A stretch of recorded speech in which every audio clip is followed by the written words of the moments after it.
Life, it can be a long journey for someone. It can be a story of struggle. It can be a story of success for someone. It can be a story for downward journey for many. Your experience in life, they teach you what you are. The way you experience the life, the way you become, the way your thoughts, the way your attitude, decision, all are made of the way you are brought up, the way you handle the life situation. These things are made by the way of our vision, our thoughtfulness, our action towards the life. Guy who become egoist after tasting the fruit of success, he becomes egoist. There is another guy who is submissive, who is down to earth, who is simple, who is very plain like surface. He don't thinks life in that way. To be egoist, to be thinking you are powerful, to think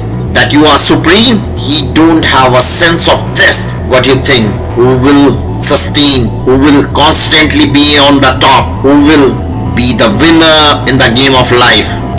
Nobody wants to like a arrogant, a egoist, a person who thinks he is the supreme. Nobody wants to like him. And without the support, without the motivation, without the love and affection of others, you can't reach the height. You can't sustain yourself on the top for many years.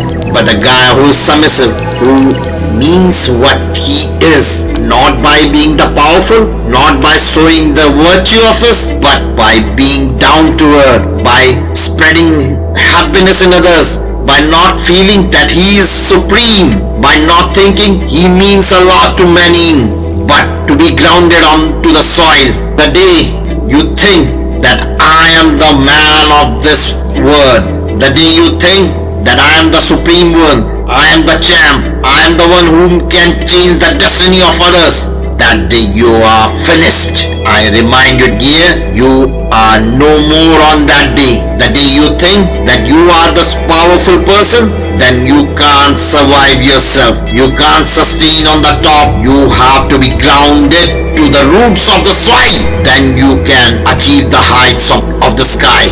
We all of us want to be successful. We all of us want to be powerful. We all us wants to be rich. But the sense of being all these things is to contribute something to the society, to be helping in nature, to help the needy one, to give financially independence to others too.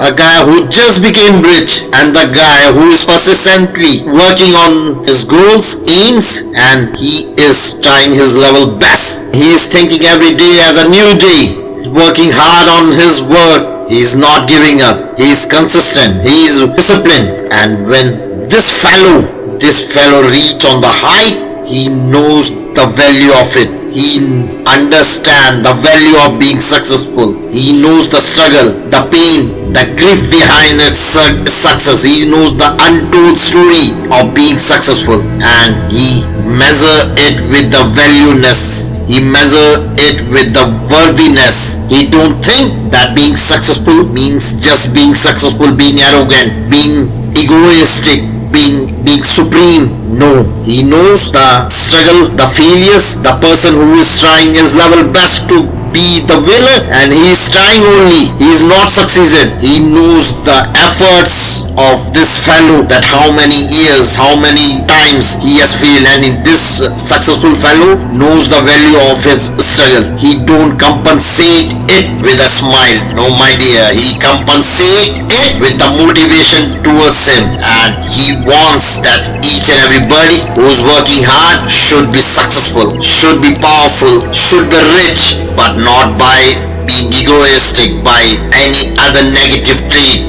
Submissive is not a hard task. The only cost of this is to value others, not to value yourself. The day when you start valuing yourself, you become an egoistic, an arrogant kind of a person who don't respect others, who don't value others, who thinks that I am the supreme. And when you start valuing others, you think all are equal. You don't have a biased sense of you to compare others. You think each and everybody as equal as you are. So don't be proudy or arrogant, be submissive in life.